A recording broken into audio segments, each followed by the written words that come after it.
ছাদের উপরে, সেটা কোনটা, ওই যেটার কথা বলছিলাম, এইটার যে স্ল্যাবটা হবে সেইটাই এই স্ল্যাব, এই উপরে। ঠিক আছে, ওকে। আর এই স্ল্যাবটা হুবহু এই স্ল্যাবটা নিয়ে দিলেই হবে, কারণ মাপে একই। এটা হলো যাইয়া এই গ্রাউন্ড ফ্লোরের, আর ওইটা হবে টপ ফ্লোর, একই জিনিস। আচ্ছা, তো এটাকে আমরা গ্রিড লাইন লেয়ারে নিলাম। ওকে, এখান থেকে গ্রিড লাইনে নিলাম। আচ্ছা, গ্রিড লাইনে নিলাম। ওকে,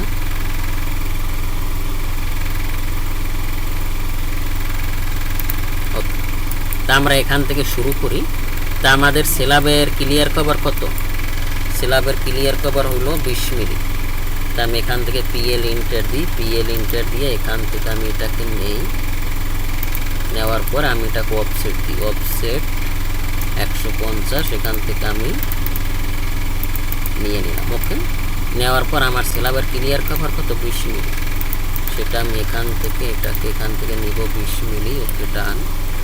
সেম প্রসিডিউর আমি এখান থেকে এটারে কত নিব?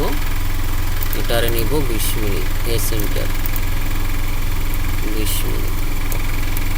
ঠিক আছে, এখন আমি এটা কি করব? পিএল ইন্টার দিব। ওকে,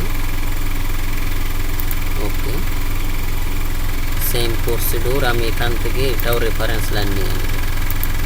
ঠিক আছে, আর এটাকেও কী করবো? রেফারেন্স লাইন নিয়ে নেব। ওকে, তারপর আমি এখান থেকে ডিআইবি ইন্টার দিব।